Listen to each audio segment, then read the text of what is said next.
Un cordial saludo a la estimable teleaudiencia. En anteriores programas de Aclarando Conceptos, hablamos del papel histórico de los palestinos en El Salvador, su presente y su extrapolación a futuro.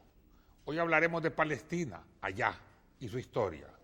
Un tema de marcada curiosidad e interés, pero casi nula información para la mayoría, y para algunos, información parcializada e incompleta, lo que nosotros llamamos la media verdad. La región que conocemos como Palestina ha sido desde la antigüedad una encrucijada de pueblos y civilizaciones. Los primeros pobladores provinieron de inmigraciones semíticas de la península arábiga hace más de 4.500 años, dando origen a la civilización cananea, fundando ciudades-estado, la mayoría fortificadas, entre ellas Jericó y Jerusalén. Por eso es que se llamó la tierra de Canaán. Los cananeos eran pacíficos, cultivadores de la tierra, excelentes pastores, buenos constructores con tendencia a construir murallas y practicaban, entre otras cosas, la pintura, el dibujo, la cerámica, el tejido y el bordado. Jerusalén fue fundada hace 4.200 años por uno de los pueblos que conforman la estirpe palestina, los jebuseos, pertenecientes al tronco cananeo. Su nombre original, Jebus Salim, incorpora la palabra Salim, Salam, que significa paz. Los cananeos compartieron en completa armonía su territorio con los filisteos. De Filistea se deriva la palabra Filistín, que traducida al español significa Palestina, su nombre ancestral. Diferente a los cananeos, los filisteos nunca fueron sometidos por los hebreos. Los filisteos eran excelentes guerreros, diestros en las armas, conocedores del derecho y la oratoria, además dominaban las finanzas, el comercio, las matemáticas y la física, la navegación y el uso del hierro. Como buenos administradores sentaron las bases de la administración pública y privada. 1000 años después llegaron los hebreos conquistando la sangre y fuego. Los hebreos no fueron los primeros pobladores de Palestina y no fundaron Jerusalén. La conquista fue terriblemente despiadada. Basta leer el Antiguo Testamento para ejemplarizarla. Sin embargo, a pesar de esa conquista sangrienta, Jerusalén no pudo ser tomada por los conquistadores judíos.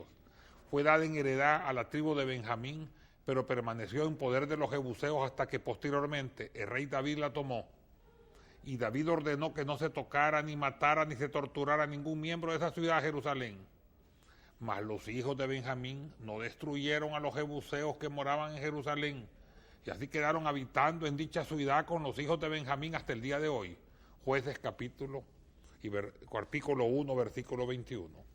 Fuera de ello, la conquista nunca fue absoluta, y como dice el Antiguo Testamento, así pues, los hijos de Israel habitaron en medio del cananeo y del eteo y del amorreo y del fereceo y del heveo y del jebuseo, y se casaron con sus hijas y dieron las suyas a los hijos de ellos y sirvieron a sus dioses. Jueces capítulo 3, versículos 5 y 6. En el año 1020 a.C. se creó en Palestina el reino de Israel, siendo su primer rey Saúl, y alcanzando su máximo esplendor con los reyes David y Salomón.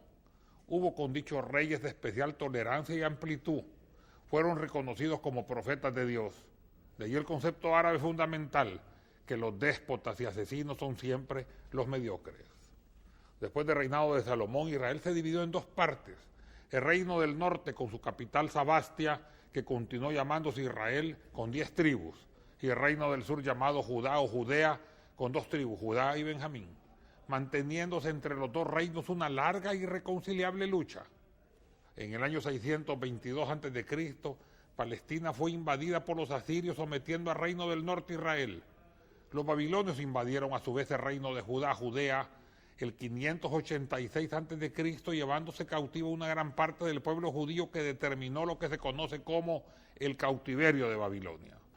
En ambas ocasiones hubo una mezcla racial significativa, y en cuanto al cautiverio de Babilonia hubo también influencia religiosa y política.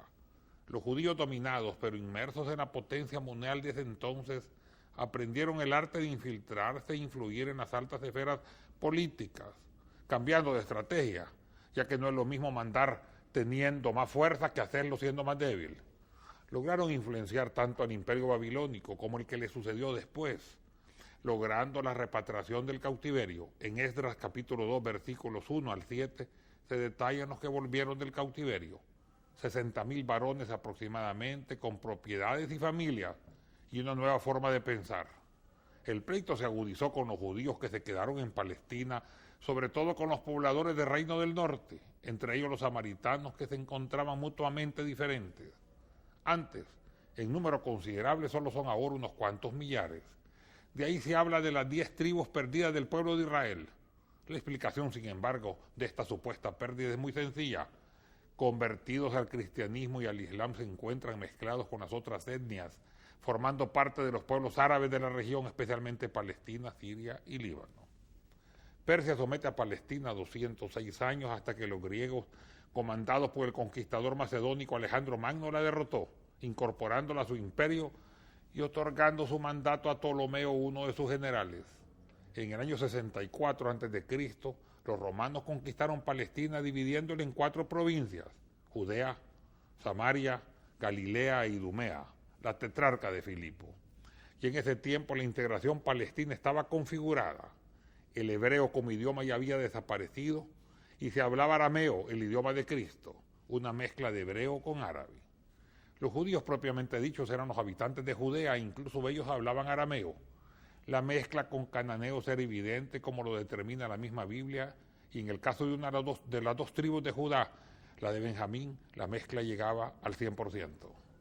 En el próximo programa continuaremos este tema, si Dios nos lo permite. Gracias.